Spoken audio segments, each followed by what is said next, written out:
given the chance to know Him more before we were called for that final day. I want to say welcome to everyone who has come here tonight, and my brothers and sisters don't mention to worship. Amen? Let's open up our Bibles to Micah.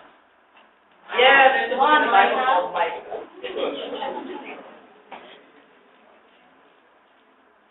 The last one to find the book will fix the chair.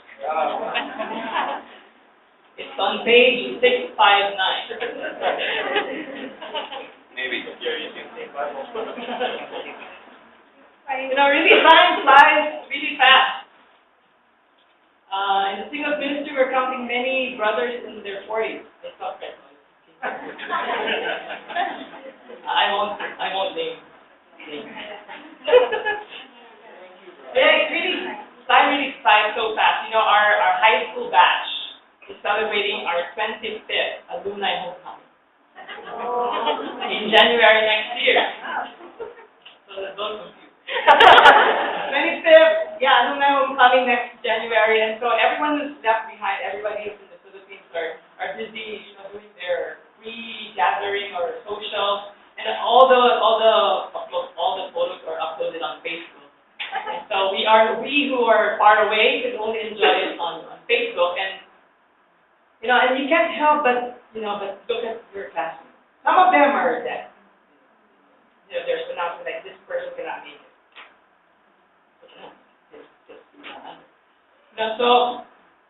But those who are alive, you can't help but look at them and say, this person has had it easy. I'm sure this person has used these people have used drugs. You can tell from their results or whatever. Or you can say, this one is so defeated in life. You can just, I'm sure you would agree with me that our life experiences affect even our outward appearance, right?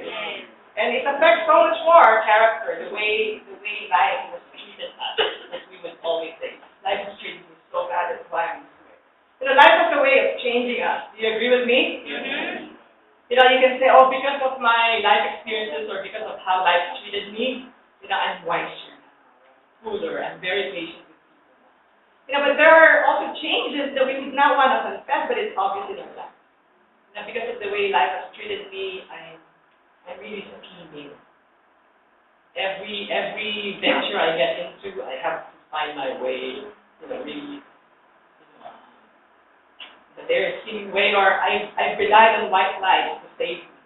Because I believe that white lies can really save you in times of need. Or you can actually, we don't confess it, but some of us have actually hardened our hearts. That, people need to prove themselves first before I open up my heart. Life has a way of changing our character, but but when we look at all this, sometimes it's all about ourselves and how these changes can serve us best. But we forget to ask the question, but what about the Creator? What about the one who designed everything in this universe, the one who created life?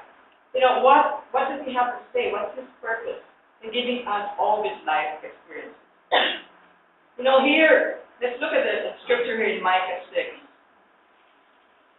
Micah chapter 6. Let's start with verse 6. Oh God, our Father in heaven, I have only one goal to exalt your sovereignty over us. To understand that three-letter word, God, and what that means, to have a God. We are very thankful that you introduced yourself. Who are we that we can be given the light, so that we may know our way while we are here in this short journey? Be with me and serving as I am to speak your words. I believe it will touch our hearts today and show us the way we love you. In Micah 6, in verse 8, it says here, He, that's God, He has showed you, O man, what is good. And what does the Lord require of you? What does the Lord require of us? And it is written here are three things. To act justly, 1, 2, and to love mercy, and 3, to walk humbly with your God. One is to act justly, which we understand that. To act justly means to always be ready to dispense the demands of truth. To deal with justice with every fellow man you encounter.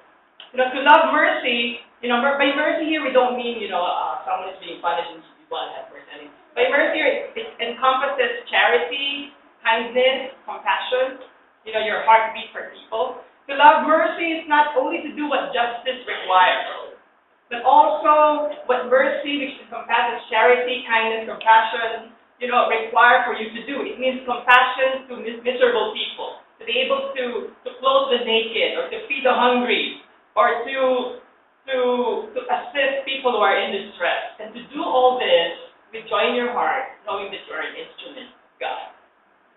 So that's to act justly and to love mercy. And number 3 is to walk humbly with your God.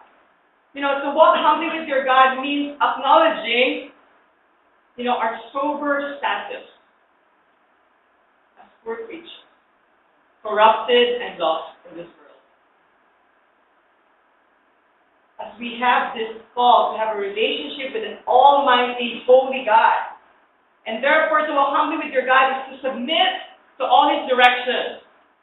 Because God is the King of all the universe, and we are servants whose existence is totally dependent on the benevolent mercy of our God. So, we saw here 3 things: to act justly, to love mercy, and to walk humbly with your God. The first 2, we don't have a problem. Even if you're not a Christian, even if you've not read the Bible, you will agree that to act justly is good. Because if there's no justice, society is in shambles, right? Look at what's happening in Syria right now, or in Yemen. There's no justice, people protest. So we understand that. We accept that to act justly is good. Number 2, to love mercy. We can do that also. That we want to dispense, the needs of justice. We exercise kindness. We know what it means when a loved one is going to be punished, and you appeal for mercy, right? Or even among parents, even if you have a right to really punish your child, sometimes you say, I think the best way to make this kid repent is to show him kindness, because kindness is really what touches people, and reset that person, towards the right path, right? You exercise justice. We understand that. But the third one, to walk humbly with your God, just simply goes against the grain of our sinful nature. To walk humbly with your God. Because our sinful nature tells us something very, very different. Our sinful nature tells us, I am the king of my life, I am the master of my destiny, and I am the alpha and omega of every decision that I make. Right? Our sinful nature tells us, no one tells me what to do. No one goes against my plan, and no one decides. Our sinful nature also tells us, I have fixed my destination, and I'm going there no matter what happens. I know myself, and I know best. Right? But all these thoughts, all these confessions, neglect 3 fundamental truths. That we never came into this world on our own. We never decided to be here. Number 2, we neglect the truth that we are clueless on the exact time that the plug of life will be pulled out from our nostrils. We are clueless. For even suicides don't have 100% success rate. Right? Yeah. Number 3, we face powerful forces daily in our lives upon which we have no control. Did you wish to have 7 p.m. service? On a Friday? No, we never thought of this. Cliff was never powerful enough. Sorry, we all face this. We're powerless. Let's look at the man Job, because we have much to learn from him. Open up our Bibles, please. Job. Who among you loves reading the book of Job? Who among you is scared to read the book of Job? Job was a wealthy man, a very conscientious man. He was very generous, and he's a worshiper of God. No one was more righteous than him as far as in the region where he lived. The theme of the book of Job is this, simply: innocent people suffering so much. Innocent people suffering so much. So that the righteousness and the kindness of God is in question. That's the theme of the book of Job. The man who suffered here, his name is Job, and one of the most poignant questions he kept repeating, in the book is this. While he was suffering, he said, God, if I have sinned, what have I done? And he couldn't get any answer. Throughout the book, Job demands answer from God. He seems convinced that in a face-to-face courtroom battle with God, he will win. He will be vindicated. At first glance, of course, if you read the book of Job, you will be tempted to say, yeah, and I want to defend Job. What happened to him was not right. It's too much. What God allowed for him to happen to him was too much. And you're hoping to hear God saying, I'm sorry, I didn't know what I allowed to happen to me. Now, we don't hear God say that, but the resolution comes much later on when God, spoke finally to Job, and God taught him something he would never understand. And then he repented and said, I will not say anything anymore. A good goal in reading the book of Job is to embrace this call. Walk humbly with your God, fully trusting, even when you cannot immediately grasp the specific lessons that God is teaching. But our nature will never, ever embrace easily this attitude. When we are innocent and suffering, we always want to point our fingers to someone or something. My parents was right and I should not have married you. If I had prioritized other things ahead of you, I would not be like this, miserable and unhappy. Look at me! I lost my zeal for life.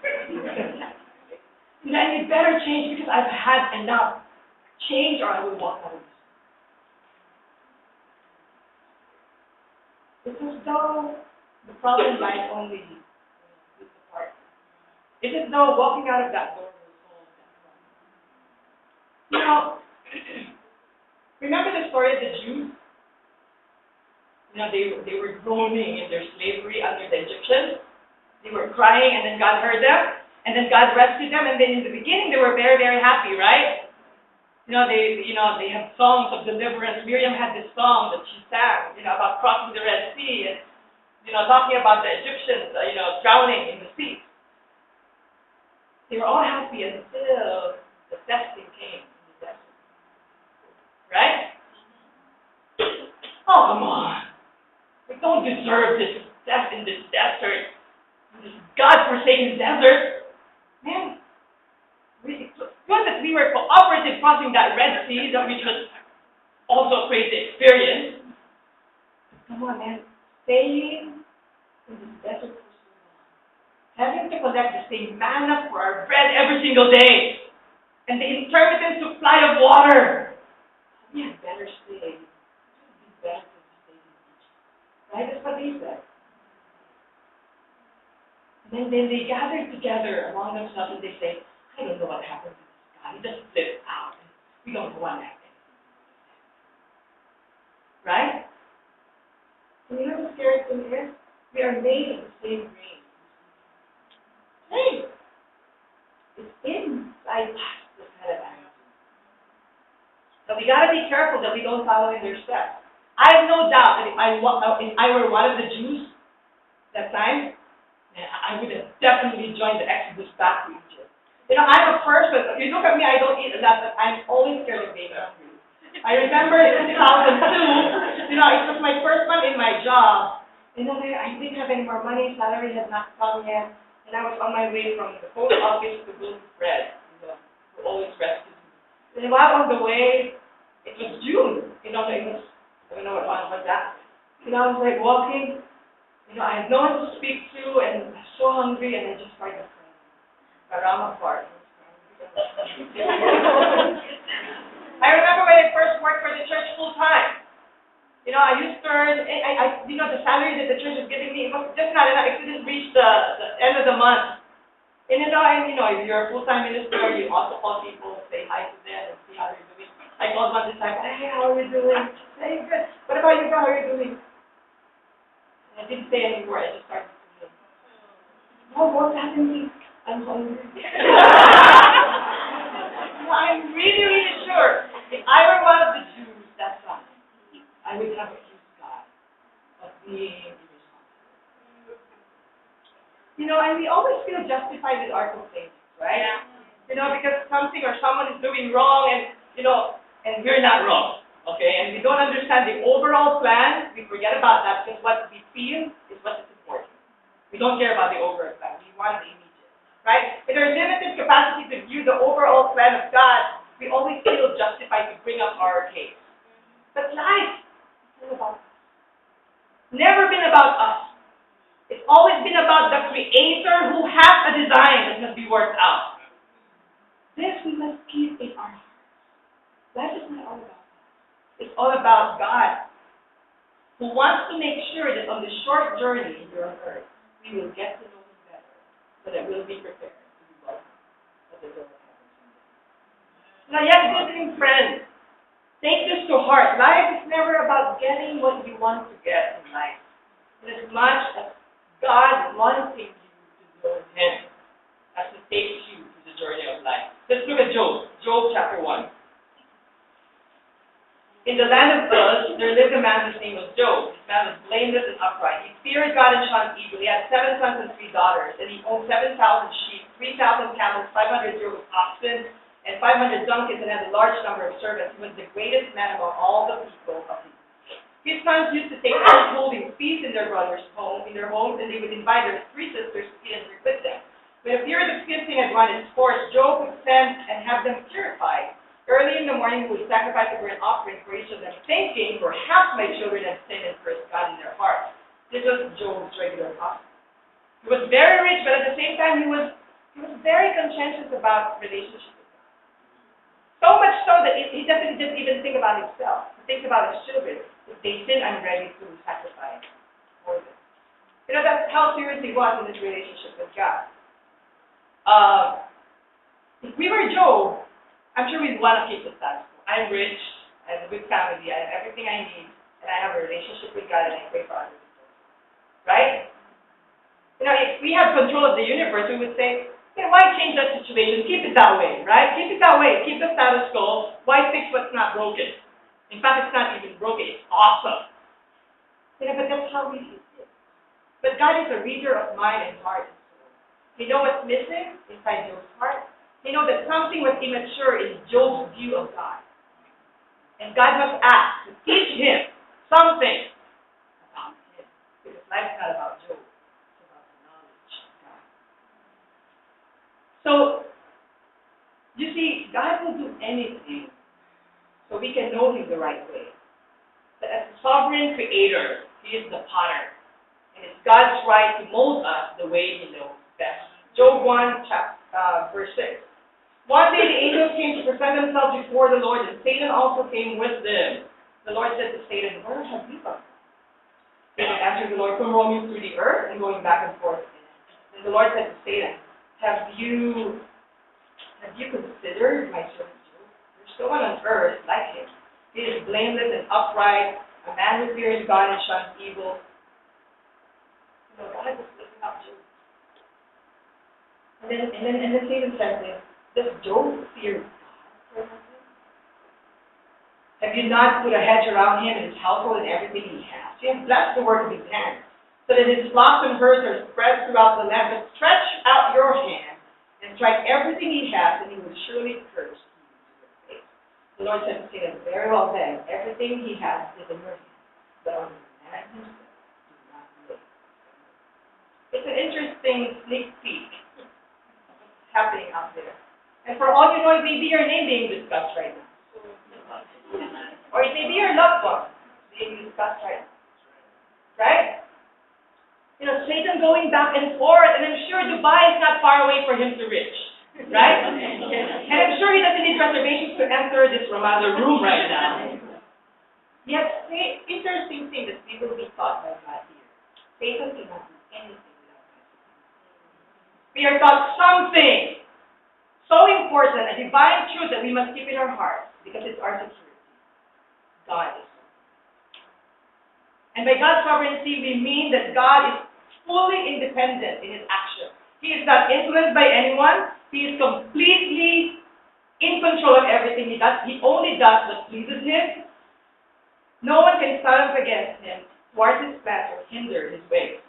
Remember Isaiah 46, verse 10, I will read it, you don't have to turn there. I make known the end from the beginning, from the ancient times of what's still to come. My purpose will stand, and I will do all that I please.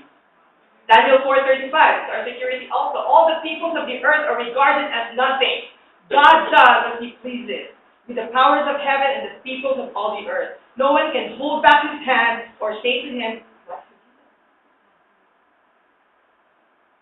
do. Divine sovereignty means that God alone rules on the throne of the universe.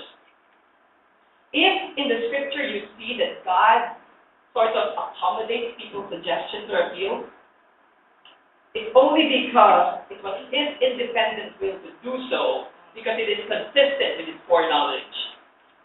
God has good things to say about Job. He approves of Job, but it doesn't mean that because of Job's personal righteousness, that Job is beyond God's teaching, or that Job is beyond the molding, the further molding of God. Satan's insight, you know why he's upright? You know why he's striving to be upright? Because you have blessed him so much. Change that and he'll be an angry man and angry at you. But what did God say? Take everything. That's it. But on the man himself, do not lay a finger. Such an insight that we must, God couldn't care less if we lose anything of value. Because what we are is not the things that we possess. What we are is just this, our souls. Not the money that we earn, not the family we break. For the truth is that even our relationships, as we know them here on earth, family, brothers, father, sister, wife, children, they're only yours. After that, you're not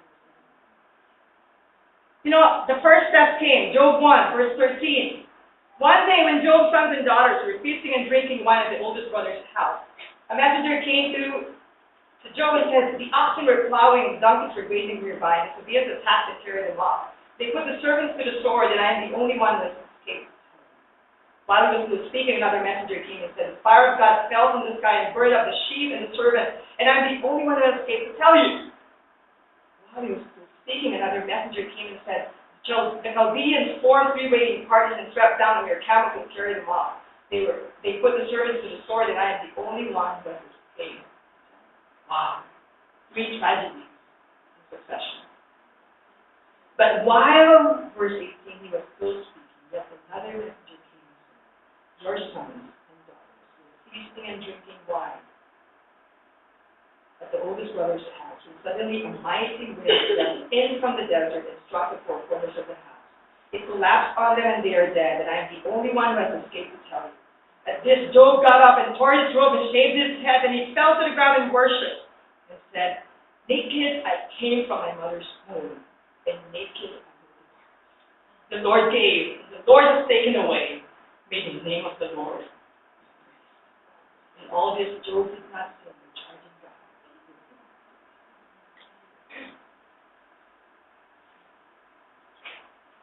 I don't even want to read through it again. It's too much. All within minutes of each other. Think of the disasters and tragedies you've ever faced in your life. Can it ever compare to this? Can you say, oh, world, please have pity on me. Look at what's happened. Look at what's happened to Job. It's one thing to lose a family member. It's one thing to lose a child, but to lose the second child, the third, the fourth, the fifth, all of your 10 children. To lose all your servants. To lose all your life. And yet it says here, it's almost surreal. Job worshiped God. Incredible. Man, can we have deep time with Job? What do you tell them? If Job were here, we would allow him to preach 24 hours a day. We would listen and say, you're a saint. But God can speak to his heart. He still needs something. He must learn something from him. But he is the real become. The man of God that God has designed him to be. And probably way before Job could heal another destruction transpired in heaven. Job chapter 2. On another day, the angels came to present themselves before the Lord. Satan also came with them to present himself before him. And the Lord said to Satan, where did you come from? Satan answered the Lord, from roaming through the earth and going back and forth in it. Then the Lord said to Satan, have you considered my servant Job? There is no one on earth like him, blameless and upright, a man who fears God and shuns evil. He still maintains his integrity, though you incited me against him to ruin him without any reason. This is when wrong things happen to us, it's because there's this enemy who would do things, harm us, for no other reason except to want and ruin and destroy us. And then Satan goes, skin for skin, Satan replied, verse 4. A man will give all he has for his own life, but stretch out your hand and strike his flesh and bone, and he will surely curse you to your face. Then the Lord said to Satan, very well then, he is in your hands, but you must spare his life. Now God has his reason why he allowed it, but he did not tell. He did not tell Satan, he did not tell the angels, of course he did not tell Job. Because God does not need to tell anyone. Satan orchestrates things to hurt us, but God uses them for his purpose, to bring greater glory to his name. Romans 8:28, you gotta have the confidence that God works for the good. Okay, I know that we know God works for the good of those who love him. What's the next one? God works for the good of those who love him and those who have been called according to his purpose. We keep forgetting that. That's one thing where you can get your call. If you are called by God, it doesn't matter how hurt you are by the situation that has put you through. He is working something good, working out something good. Because you have been called for his purpose. Are you called? Be confident. Do you have the testimony of the Spirit that you are a son of God? How do you know that you're the son of God? What does 1 John say? You know it by the Spirit. The testimony of the Spirit is in your heart. So as long as you know you're a son of God, you got to be confident. Cry if you must. Wail if you must. But endure, because God is working out something good. Satan's insight, a man will give anything for his own life. Point a gun into a man's head. Point a gun right now to Daniel. He will give up his 10 million dirhams. Really, he will give up anything if someone points a gun to you, right? Because you will save your soul. So Satan here was instructed by God. But you must keep him alive.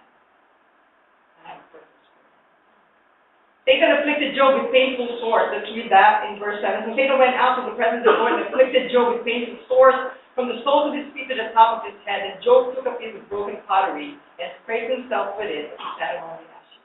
His wife said to him, are you still holding on to your integrity? Curse God and die. He replied, you're talking like a foolish woman. Careful, don't marry a woman. Shall we accept good from God and not trouble? In all this, Job did not sin. There are times our convictions hold out. But the question is, for how long will it hold out? Right? There are times when you think you can make it, you feel strong, and then the third day, you fall. Ironically, Job's friends came. We do that, right? The disciple is in distress. What do we do? We just encourage them. But yeah, it's really distress nowadays. It's just an example. Maybe people will come to you today. People came. Why? We want to comfort people, right? But before that, the Bible says Job did not sin.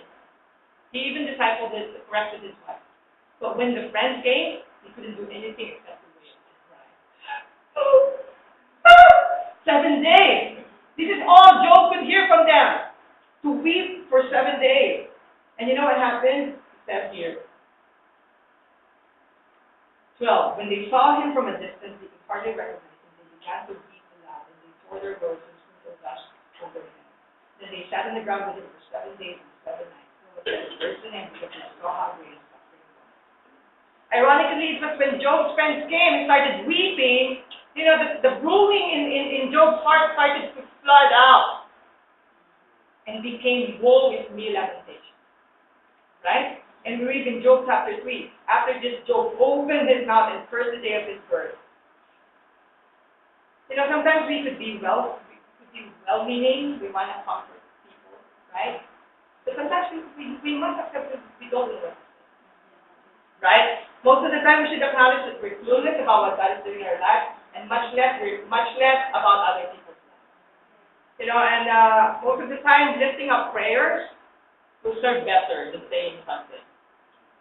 Because later on you will realize that these 3 friends were rebuked by God because they said words that were not coming from God's mind. They were just trying to be friends with Him. And I want to take this time to really apologize to any of you. I have said things, harsh things that God did not tell me.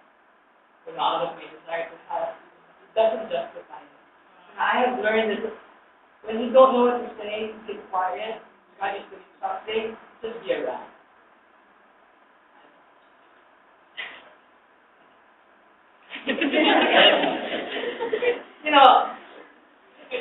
We all go through tough times, moments when it's easy to throw in the towel and just walk away, right?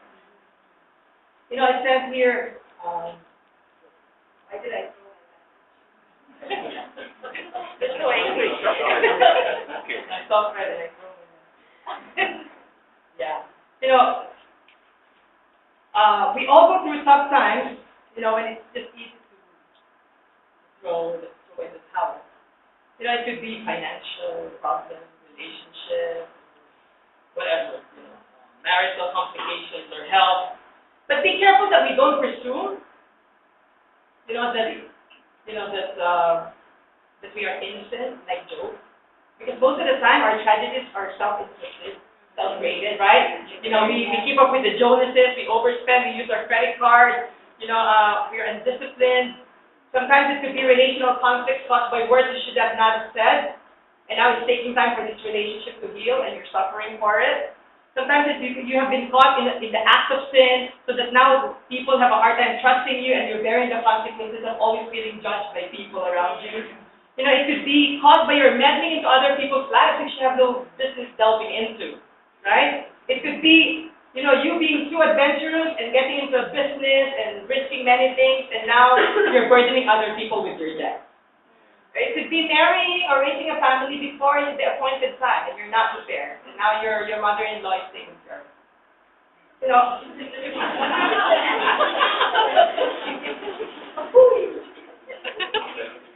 But Job was suffering not because of any of this. He's pretty innocent. Things happened to him not because he had sinned against God, but because of a divine plan and no. Pretty much the same way that some people are born with physical deformities, not because their parents are guilty of chemical abuse, but just because God allowed it so that later in life, God will get it. How this kid can grow up normal and ignore that.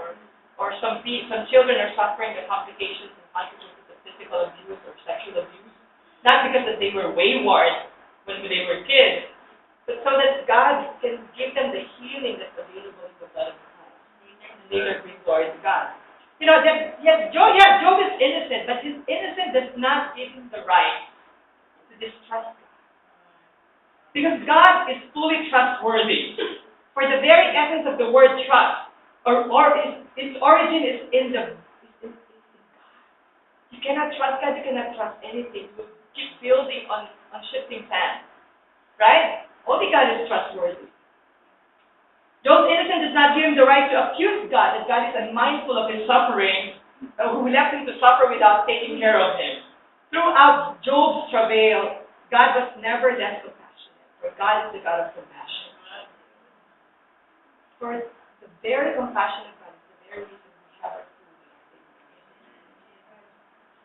and our But God acts according to His own timing. His own timing. Not because you have a Rolex, He will listen to your timing. But because Job had no one to point his finger to, he started pointing to God. He accused God of wrongdoing. Job forgot the truth. It's only easy to remember when we're in good times.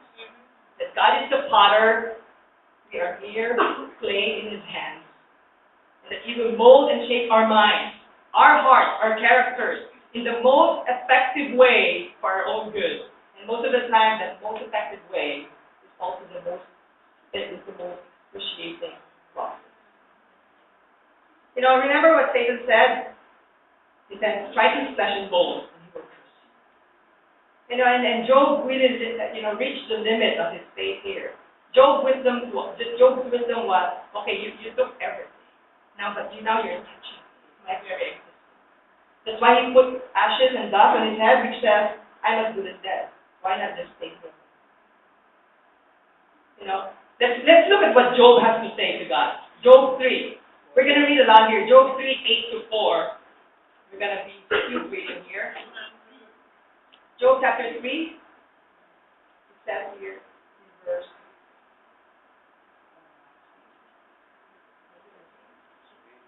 4 to 8. 8 to 4 does not make sense. 4 to 8. That day, the day he was born, may it turn to darkness. May God above not care about it. May no light shine upon it. May darkness and deep shadow claim it once more. May a cloud settle over it. May blackness cover on its light. We're going to read a lot of Job's words, and we got to be with him, because you will find your own expression in the words that he expressed. In verse 5, may darkness and deep shadow claim it once more. May a cloud settle over it. May blackness overwhelm its light. That night may thick darkness seize it. May it not be included among the days of the year, or nor be entered in any of the months. May that night be barren. May no shout of joy be heard in it. May those who curse days curse that day, the day he was born. Those who are ready to rouse the battle. Verse 11 to 18. Basically what he's doing is he's cursing the day he was born. He's saying, why did you have to create me if you're just going to make me suffer all this? And in verse 11 to 18, let's read here.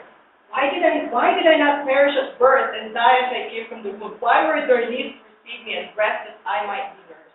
For now I would be lying down in peace, I would be asleep and at rest, with kings and counselors of the earth, who built for themselves places now lying in ruins, with rulers who had gold, who filled their houses with silver. And then it says there in verse 23, why is life given to a man this way is hidden, whose God has hedged in? For sighing comes to me instead of food, my bones pour out like water. What I feared has come upon me, what I dreaded has happened to me. I have no peace, no quietness, I have no rest, that's only turmoil. Let's read Job chapter 6. First, basically what Job is saying here is, God, you are hurting me. Job 6 in verse 2 to 4. If only my anguish could be weighed and all my misery be placed on the scales, it would surely outweigh the sands of the sea. No wonder my words have been impetuous. The arrows of the Almighty are in me, my spirit drinks in their poison. You attack me with your arrows. And it says here in Job chapter 7, in verse 12, he's describing God as a terrifying God. Job 7 verse 12. Am I the sea or the monster of the deep that you put me under guard? When I think my bed will comfort me and my couch will ease my complaint, even then you frighten me with dreams and terrify me with visions, so that I prefer strangling and death rather than this body of mine. I despise my life. I would not live forever. Let me alone. My days have no meaning. What is man that you make so much of him, that you give him so much attention, that you examine him every morning and test him every moment? Will you never look away from me or let me alone even for an instant? If I have sinned, what have I done to you, O watcher of men? Why have you made me your target? Have I become a burden to you? Why do you not pardon my offenses and forgive my sins? For I will soon lie down in the dust, and you will search for me, but I will. In Job 9, 22 to 24, basically what he's doing here is he's blaming God for everything. Even for things that are not happening to him, happening to other people. Job 9, 22 to 24. When it is all the same. That is why I think he destroys both the blameless and the wicked. When a power brings sudden death, he mocks the despair of the innocent. When a land falls into the hands of the wicked, he blindfolds its judges. If it is not he, then who is it? My days are swifter than a runner. They fly away without a glimpse of joy. They skim past like boats of papyrus. like eagles swooping down on their prey. If I say I will forget my complaint, I will change my expression and smile. I still dread all my suffering, for I know you will not hold me innocent. Since I am already found guilty, why should I struggle in vain? Even if I wash myself with soap and my hands with washing soda, you would plunge me into a slime pit, so that even my clothes would detest me. He is not a man like me that I might answer him, that we might confront each other in court. If only there were someone to arbitrate between us, to lay his hand upon us both, someone to remove God's rod from me, so that his terror would frighten me no more. Then I would speak up without fear of him. But as it now stands with me, you see what it's saying? He's saying, I'm ready to bring this God to court. This God is wrong. If only there's somebody I could get. But in my situation, I cannot do anything. Let's look in Job chapter, we're in 9 now, it's only up to 40, so. Verse 30 to 35, chapter 10, verse 2 to 8. Basically what he's saying here, he labeled God as unjust. He is a monster God. Job 10, verse 2 to 8. I will say to God, do not condemn me, but tell me what charges you have against me. Does it please you to oppress me, to spurn the work of your hands while you smile on the schemes of the wicked? Do you have eyes of flesh? Do you see as a mortal sees? Are your days like those of a mortal, or your ears like those of a man, that you must search out my fault and probe after my sin, though you know that I am not guilty and that no one can rescue me from your hand? In Job 10, verse 12 to 19, you know what Job says to God here? You had this all planned, didn't you? You blessed me in the beginning, but you had it all planned that you're going to destroy me. In verse 12, it says here to 19, you gave me life and showed me kindness, and in your providence watched over my spirit. But this is what you concealed in your heart, and I know that this was in your mind. If I sinned, you would be watching me, and would not let my offense go unpunished. If I am guilty, woe to me. Even if I am innocent, I cannot lift my head, for I am full of shame and drowned in my affliction. If I hold my head high, you stalk me like a lion, and again display your awesome power against me. You bring new witnesses against me, and increase your anger toward me. Your forces come against me, wave upon wave. Why then did you bring me out of the womb? I wish I had died before any eye saw me. In Job 13, verse 3, basically, in verse 3 it says there, but I desire to speak to the Almighty and argue my case with God.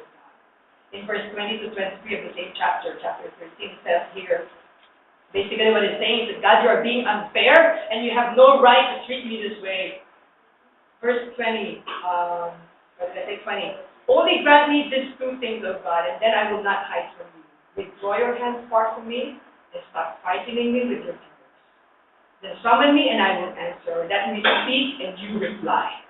How many wrongs and sins have I committed? Show me my offense and my sin. Why do you hide your face and consider me your enemy? Will you torment a wind-blown leaf? Will you chase after dry shafts? For you write down bitter things against me and make me inherit the sins of my youth.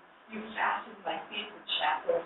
You keep close watch on all my paths by putting marks in the soles of my feet. So man wastes away like something rotten, like a garment eaten. In Job 16, verse 12,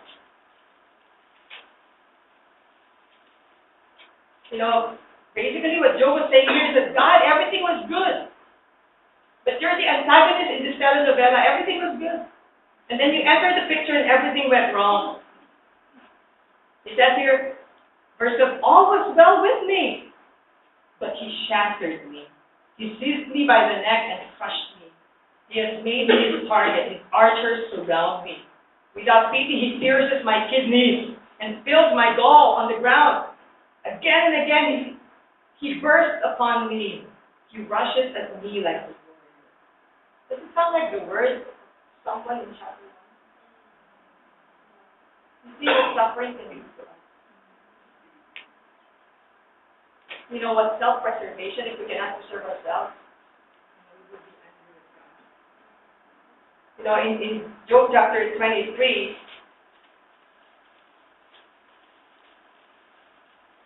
basically what Job is saying here is this guy is hiding.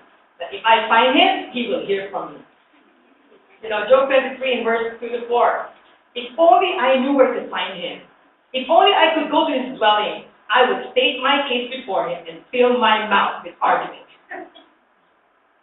I would find out what he is answering and consider what he would say. Well, he has become very bold, huh? In chapter 27, he labels God as the unjust God who causing bitterness. 27 verse 2 to 9. As surely as God lives, who has denied me justice, the Almighty who has made me taste bitterness of soul. As long as I have life within me, the breath of God in my nostrils, my lips will not speak wickedness, and my tongue will utter iniquity. I will never admit you are in the right, till I die, I will not deny my integrity. Anyway, that's not what I will do. In Job 29 verse 4 to 5. Basically, again, Job was saying everything was good until God changed his plan. Verse 4, oh, for the days when I was in my prime, when God's intimate friendship left my house. Verse 7, when I went to the gate of the city and took my seat in the public square, the young man saw me and stepped aside. And then in verse 13, the man who was dying left me. I made a widow's heart sing. In verse 16, I was a father to the needy. I took up the case of the stranger. In verse 18, but basically what Job was saying is that I was helpful to everyone. Everyone who needed help, even the widow, the powerless, the needy, I was there for them.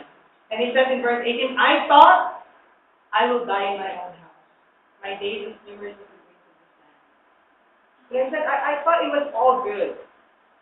And then he says, my roots will reach to the water, and the dew will lie all night on my branch, but the oil will remain fresh in me, the bow ever new in my hand.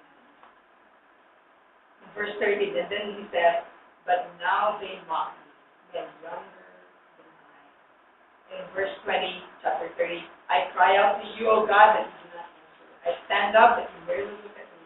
You turn on me ruthlessly with the might of your hand. You attack me.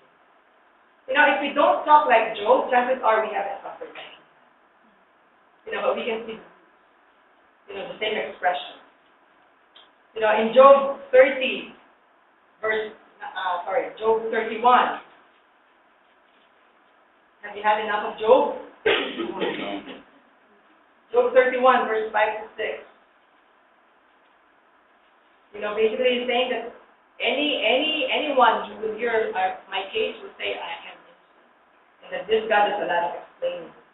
31, verse 5. If I have walked in falsehood, or my foot has burned there, carried after deceit. Verse 9, if my heart has been enticed by a woman. Verse 13, if I have denied justice to my men servants and maid servants. Verse 16, if I have denied the desires of the poor, or let the eyes of the widow grow weary. Verse 17, if I have kept my bread to myself, not sharing it with the fatherless. Verse 21, if I have raised my hand against the fatherless. Verse 25, if I have rejoiced over my great wealth, the portion of my hands has gained. In verse 28, if I have rejoiced my enemies' misfortune. What he's saying is that I'm not guilty of anything. But he says in verse 35, oh, that I had someone to hear me. I sign now my defense. Let the Almighty answer me. Let my accuser put his indictment in writing. And this God remember me. I write everything that I have done, and this God will answer me. No. Basically what Job is saying, because I am innocent, this God has no right to touch me. Later on, God will make him to realize that God has the right to do anything. That God does everything and allows things according to his perfect wisdom, foreknowledge, pleasure, and divine choice without having to explain it to his creation. God has one goal. And for Job to learn that one thing, that God is God. That God will do whatever pleases him. And people must continue to trust in him. He is a holy God. That's one thing we must do. Difficulties, the person we feel, does not diminish the holiness and kindness of God. At the proper time, in his own time, God finally spoke. This is similar to the situation of Martha and Mary when they were begging Jesus, right? For Lazarus was dying. Jesus said, yeah, okay, I'm going. and then they tarried a bit longer, and then Jesus told the disciples, that will not result in death. But Lazarus died. But if you were John, like, you will rescue me, you will explain, why didn't you explain earlier? I mean, sometimes you say, God, can you just teach us by just telling us? But I realized, even as a disciple for 17 years, you can have all the deep time that you want, all the Bible studies that you want, but you will still need to learn things practically. Are you experiencing prolonged agonies or trials right now? Do you wonder what God has to say? Job's accusations, before we hear God, what God has to say, let's hear God, let's summarize Job's accusation. Basically Job was asking God, why are you unjust and treat badly an innocent man like me? Another thing he was asking God is, why did you have the evil plan all along? And number 3, he seems to ask God, why can't you seem to understand it if I bring you to the heavenly court? You will never win. And number 4, he seems to ask God, can't you see that all was well until you slip out? And did you actually expect God to answer Job's question? If we accuse God the same way as Job, he will also reply the same way, I think. No, God did not have to answer to Job, nor does he have to answer to anyone of us. He is God. He does not need to justify himself. He doesn't have to. He knows that it is to his glory and it's to our best interest to learn to worship him in complete faith and trust, even though we cannot understand. And not to satisfy the sinful, luciferic desire to want to understand everything and exalt yourself and say, I can understand everything. That's the very sin of the Garden of Eden, right? The tree of knowledge. To know everything and then become like God ourselves. This was how God answered Job. He reminded Job who God is, who he is, and what a little puny creature Job is. That Job knows nothing about life, and he knows nothing about the operations of the entire universe. That if Job dares to ask God about what's happening to him, he'd better also dare God, to explain. He must be interested also to know how the whole universe operates. Then Job will learn that God alone is God, and he does everything according to his perfect and independent will. We will tackle 3 questions God posed, to us all. Job 38, verse 1 to 3. There's a song, he answered my questions with questions, and he pointed me into the night. Basically this is what God did. Job kept asking him questions, and God reverted back his questions and pointed him to something that was open. In Job 38, the first question, let's read. Then the Lord answered Job out of the storm. He said, who is this that darkens my counsel with words without speech? In the New Living Translation, basically it's written, who is this that questions my wisdom with ignorant words? Basically what God is saying is that you don't know anything and you are helpless, and you do best to quietly endure and ask questions. God will never explain things because he doesn't have to. We think we know, and so basically what God is saying, so your innocence, Job, has now made you equal with me. Just because you're innocent, you're not equal with me. That's what you're trying to say. Or God is like trying to say, Job, so your innocence makes me now a bad God. Huh? Because you're innocent, I have become a bad God. Your innocence has made you bright. You're innocent, and that makes you now untouchable. And God is basically saying, Job, what do you know about the origins of life and the eternity of life and the operations of the whole universe? Parents, when your kids become so smart, And start to be cocky and ask all these questions. It may be cute at first, right? But if they persist, you want to put them into place, and then you start to say in your heart, right? I know, I don't have kids, but I have Benji in the house. Yeah, I'm talking about the dog. So I have a dog named Benji. You ask me and I will ask you. That basically what Jesus did to the Pharisees, right? He said, by which authority did John do this thing? And the Pharisees said, we don't know. Okay, we don't know. In verse 3, he says to Job, okay, Job, brace yourself like a man. I will question you, and you shall answer me. Okay. And check out the questions that God posed to Job. He answered Job's questions with questions and made him see the almightiness or the omnipotence of God.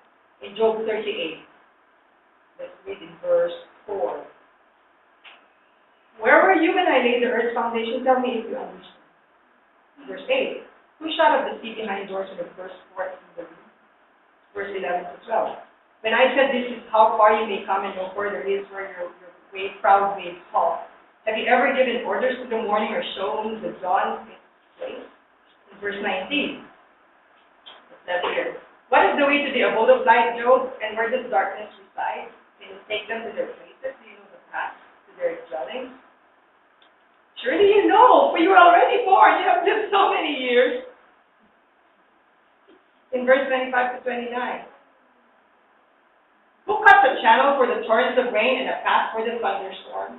To water a land where no man lives, a desert with no one in it, to satisfy a desolate wasteland and make it sprout with grass. From whose womb comes the ice? Who gives birth to the frost from the heavens? In verse 33 to 35. God asks you, do you send the lightning bolts on their way? Do they report to you? Here we are, Job. Who endowed the heart with wisdom and gave understanding to the mind? In verse 39, do you hunt the prey for the lioness and satisfy the hunger of the lion? Basically, what God is saying is, you think this lioness just knows where the prey are? No, I prepare the prey. God is telling them it's not as easy as you think. It's not that they do it and right now they can find the prey. I prepare food for them. Who provides, in verse 40, when they crouch in their dens or lie in the thicket? Who provides food for the raven when its young cry out to God and wonder about for lack of food? So 39, verse 9. It says here, will the wild ox consent to serve you? Will it stay by your manger at night? Verse 13 to 18. This is really funny. God is talking about the ostrich. The wings of the ostrich flap joyfully, but they cannot compare with the pinions and feathers of the stork. She lays her eggs in the ground and lets them warm in the sand, unmindful that a foot may crush them, the somewhat animal may trample them. She treats her young harshly as if they were not hers. She cares not that her labor was in vain. Her God did not endow her with wisdom, or give her a share of good sense. God is saying, I made her stupid, so what do you care about? So if we have brothers or sisters who are slow of mind, that's their design. They have other talents. If you have here people who can't sing properly, they can't sing some lyrics, they have other talents. The ostrich doesn't have sense. She's stupid. But look at what God has to say here. In verse 18, yet when she spreads her feathers to run, she laps at horse and rider. Her top speed is 80 miles per hour, 80 kilometers per hour. And the horse, 55. I researched that last week. and then I told Clay, the Bible is true. And then Clay said, what if you found that it's not true? I didn't develop that. And then, you know what Job did here?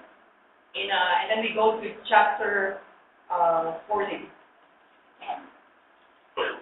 Chapter 40. And then the Lord said to Job, will the one who contends with the Almighty correct him? Contends means the one who's trying to oppose. Will the one who contends with the Lord Almighty correct him? Let him who accuses God answer him. Then Job answered the Lord. I think Job had heard enough, right? And you know what Job said? I am unworthy. How can I reply to you? I put my hand over my mouth. I spoke once, but I have no answer. Twice, but